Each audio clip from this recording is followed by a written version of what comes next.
Josh could not nod. He like, but she was watching me. I thought one of her eyes. That's what made me like.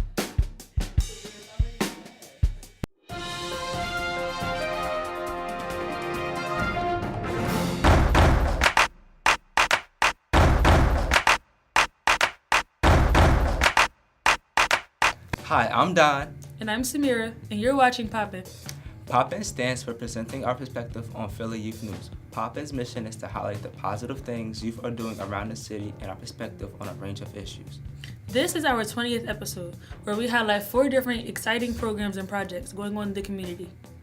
Our episode also includes a short narrative film we made about sexting and bullying, featuring me. In our first segment, POPPYN producers shared their thoughts on the city of brotherly love. This segment is part of Replacing Philadelphia, a project spearheaded by the Painted Bride and Art Center in Old City. The Replacing Philadelphia project is a foundation for public dialogue and interaction that uses arts and media to reflect on the city and its history. Check out our contribution. My name is Nasser Garland Brefriedic Harding, and I'm from North Philadelphia. Hi, my name is Samira Cook, and I am from Northeast Philadelphia. My name is Astani, and I'm from Northeast Philadelphia. Do you think the city of brotherly love accurately describes Philadelphia? No, I don't think that the term brotherly love accurately represents Philadelphia, because I think all the love is gone with all the increase of gun violence and the lack of passion and care. You can see somebody get gunned down today or tomorrow, and it wouldn't affect you, and it's really crazy. People tend to forget to come together and help each other out, which is what brotherly love would mean. If you were mayor, how would you restore the love in Philadelphia? If I was mayor, I feel like I would try to make it more diverse with police officers and stuff like that, because of the crime that is going on and how it's a lot of police brutality. If I was the mayor of Philadelphia, to restore love in the city, myself, I'm more of a community, a neighborhood community type person. So I would give back to the community, so put more programs and open more recreational centers and different programs and stuff in communities to give kids and people more positive outlooks and things to do out the day. What do you love about Philly? In a way, we do got respect for another. And we got the best cheesesteaks, Max's cheesesteaks. We poppin'. And then we got poppin' too. Yeah, so that's why I love Philly.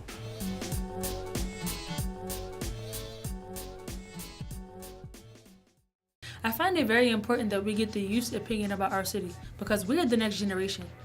We have to know how to voice our opinion so that it can shape the change that we want to see. Our next segment features the Reform Art Exhibit, when 31 Philadelphia public schools closed down 3 years ago, including Philhill Elementary. Philhill alum came together to recreate a classroom in memory of their school. The exhibit at Temple University features lockers and other materials from Philhill, but also written and oral testimonials from students about the closure. It showcases the feelings students have about the Philadelphia public school system as well. Let's check it out. My name is Joshua. My name's Jose. And I'm Louis. And this is What's Poppin'. We're at the Tyler School of Art at the Reform. The Reform was inspired by the recent school closing of Fair Hill School. Let's go check it out.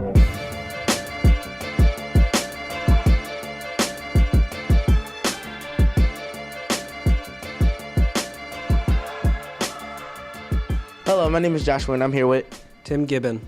So Tim, you're project manager. How did you get involved? Well, Reform is a project of POPPYN Osorio, who's an artist but also a professor here at Tyler School of Art. When POPPYN came up with the project Reform, which is commissioned by Temple Contemporary, the art gallery, he asked me to be part of it because I used to teach at Fair Hill School and I was also a student of POPPYN's at the time. So he asked me to help out with reconnecting former Fair Hill students, teachers, parents, and community members. How did the shutdown of the school impact the people around you in your area? Even though I was there for 1 year, it didn't affect me too much. My friends were there since kindergarten, so when they heard it was closing, they were really upset about it. What led to the school being closed? It was a little bit hard to answer because it wasn't very transparent. It was a decision that was made behind closed doors. The official response is that it was because of student enrollment, like low enrollment, and also standardized test scores, and also the general education budget. But Fairhill was one of 24 schools that was closed in 2013 due to lack of funding for public education. Teachers felt responsible that we weren't teaching the children well enough. The students felt responsible that they weren't being good enough students. Parents also felt responsible. But at the end of the day, it was really a decision that didn't directly have anything to do with us. It was made behind closed doors. Cassandra, would you mind telling us any of the work that you've done here? Sure. Well, we made a school, and the school is supposed to be a representation of our school, but instead we just turned it into a whole brand new school that has stuff that we like. Like in the back there's a garden and stuff that we want, like for vegetables and stuff. What does this art in this exhibit like mean to you? Well, to me it means that I could reenact my school and I could like feel as I'm at home again with my school. I made this figurine. Her name is Sylvia P. Sims, and she's like a part of the SRC, the School Reform Commission. Height is in control of these people. Like he tells them to make the decision, and they do it for him. Can you tell us how this artwork represents you? I'm a shy person, and like I can't really talk about my feelings out loud, or I really can't show how I feel sometimes. So me doing art and stuff like that, it helps me show my feelings. Would you mind telling us what do you want to get out of this exhibit? Yes, we're basically trying to let the school district know that what they doing to the schools is not right. When you close someone's school, it is going to affect a lot of the kids, and some kids are going to be willing to fight for it.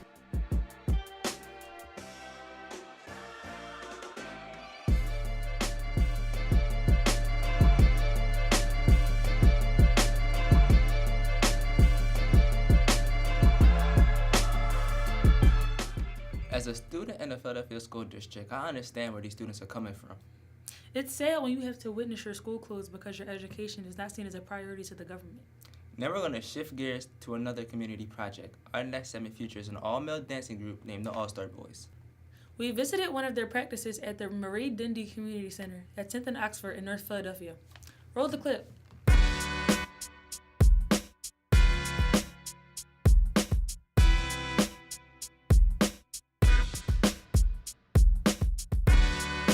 5, 6, 7, 8.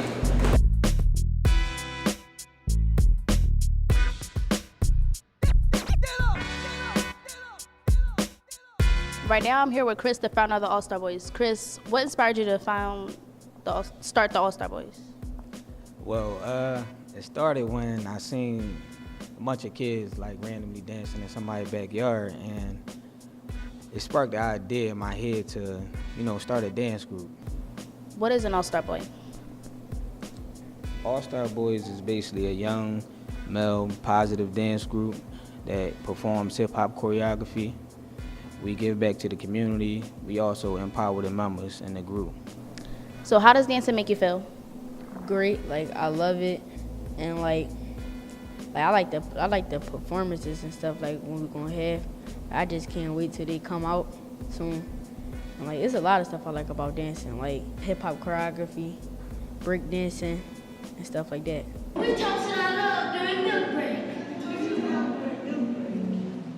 What does it mean to be a AllStar Boy? It means that you have to have confidence. You have to know how to dance, but you don't have to know how to dance. We can teach you. Why do you like dancing? It's a good exercise, and I just saw my friends do it, so I just wanted to become a better dancer. I like Michael Jackson, Chris Brown, James Brown, all of them. It makes me express myself in a lot of different ways. Me joining AllStar Boys would motivate me to dance harder and better. So what do you hope to gain from being an AllStar Boy? Confidence. I hope to gain how to dance better. If kids can love basketball and football, they can love dancing too, especially if it can get somewhere. So I figured since I love dancing and I kind of was in the shadows, and a lot of people hey Chris, you don't dance, what you doing? So I kind of brought it back out, something that I was holding for a long time, and now I can actually show the world what I can really do. I'm Destani, and I'm here with the AllStar Boys, and that's What's Poppin'.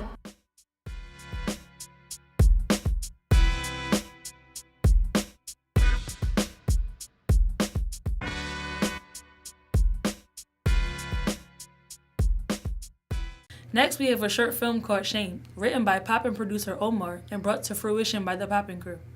This film features a girl who gets bullied after explicit photos of herself are leaked to social media. Let's see how she handles the situation.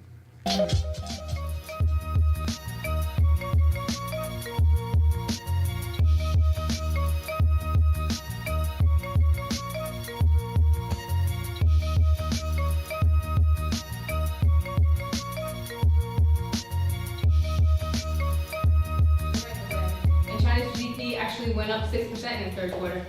Good morning, Amy. Good morning, Miss Williams. Anyway, make sure you get your essays in tomorrow. Good morning, Thought.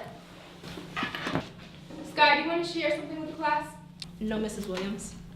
Good, because we have a lesson to get started. Unique, come up here, please. Oh my God, Mrs. Williams, why you sit her next to me? Excuse me, my classroom, my rules. If you don't like it, you can step out.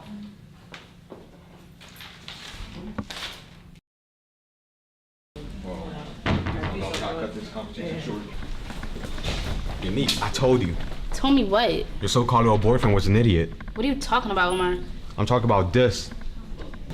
Is that why I've been getting dirty looks all day and been called a thought? Yeah, how come you haven't noticed? It's been all over social media. My phone is off. I feel so stupid. I knew I shouldn't have sent him that picture. I feel so dumb. You're not dumb, you just made a dumb decision.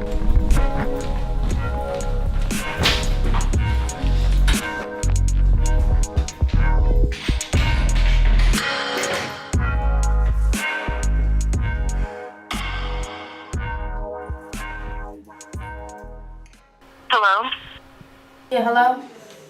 Hey, little sis. Are you okay? No, I'm far from okay. What's wrong? I sent my boyfriend some pictures of myself half nude, and now they're all over Twitter. I've been getting called a thought all morning, and I just can't take it anymore. I am so sorry this happened. You really have to understand that some people can't be trusted. I'm so sorry you had to learn this way. I just want to disappear. Look, don't do anything stupid. I have to go to class. Just make sure you call me when you get out of school. I love you. Okay, love you too.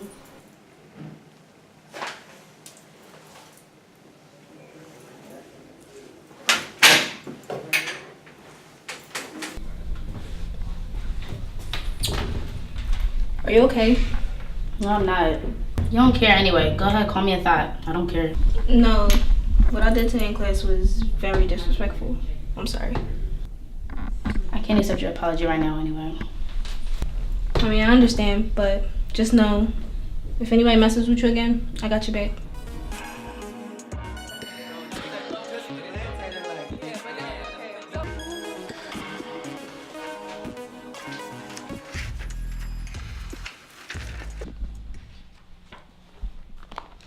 Well, look who came back. The thought. Chill out, London. This isn't funny anymore. Mind your business, Sky. No, you need to stop picking on people. It's not cool. Whatever. Make sure you do your homework. You're dismissed.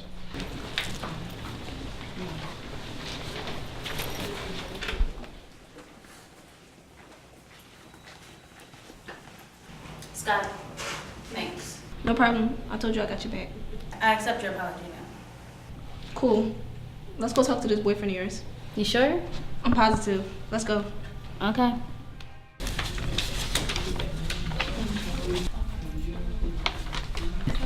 Hey, Samir. What, Sky?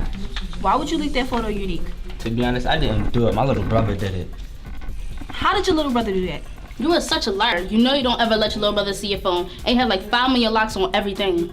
Well, you know what? I don't care. You shouldn't have sent it to me anyway.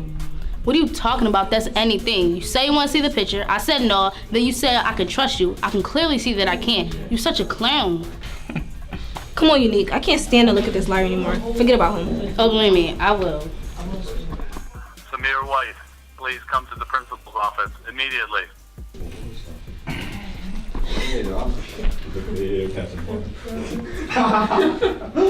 Moron. Good luck. So what did you think about what you saw in the short film Shamed. I've seen situations like this play out differently in real life. Like things would have escalated a lot further leading into a fight. True. This is definitely a subject we need to pay attention to. To those who are watching, let us know what you think about it.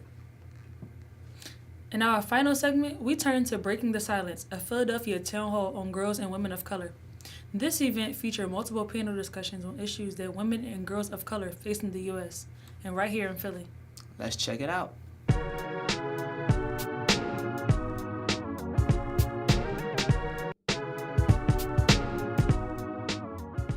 Hi, I'm Nichelle with POPPYN, and today we're at the Breaking the Silence, a Philadelphia town hall hearing on women and girls of color. This event is all about elevating the voices and experiences of women and girls of color. This is the first time the event is being held in Philadelphia, so let's go check it out.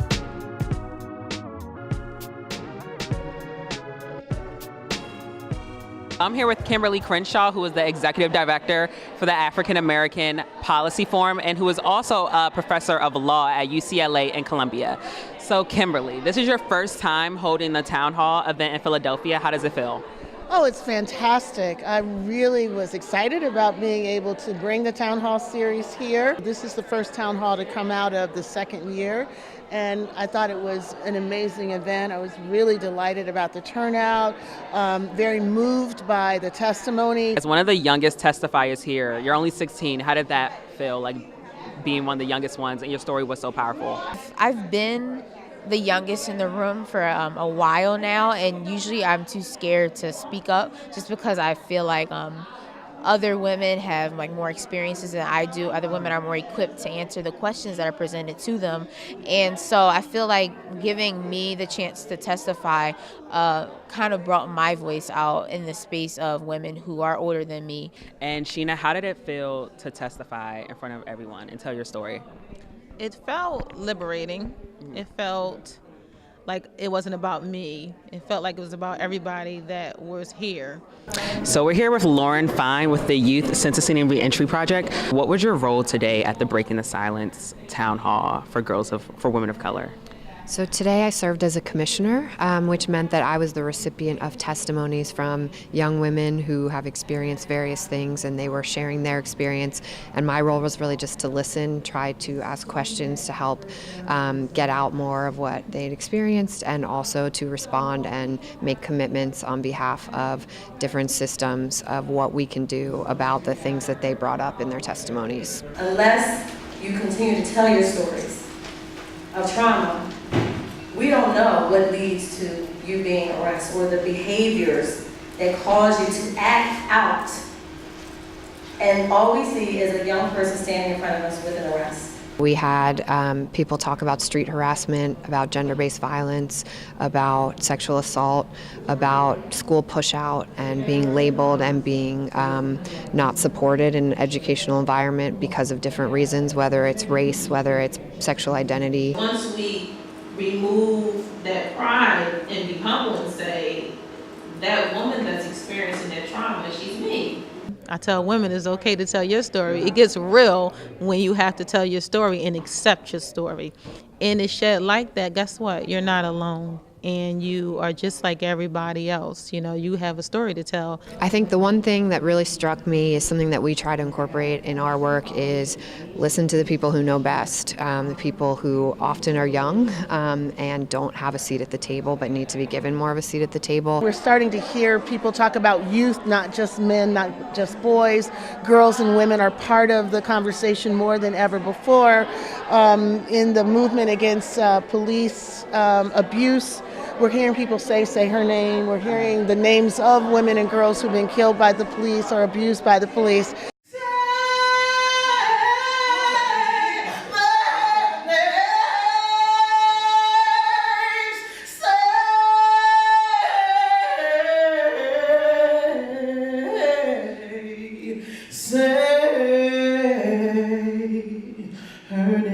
It's incredibly important to highlight the issues that are affecting girls of color specifically, because those issues manifest to them becoming a woman of color and having those same issues, in addition to the fact that girls have voices too.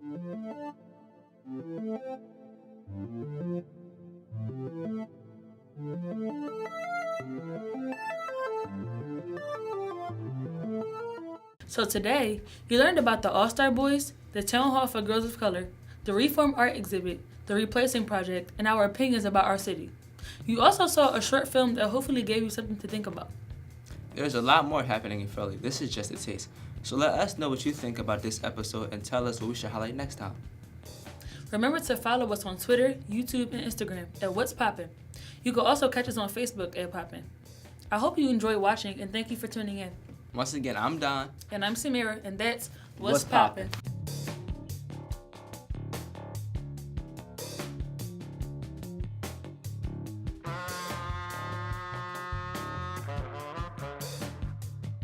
Answer the question. Thank you. It was good.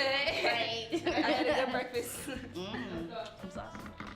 I bet you did. You ready? I'm Nichelle. I'm Kimberly Crenshaw. And that's what's poppin'.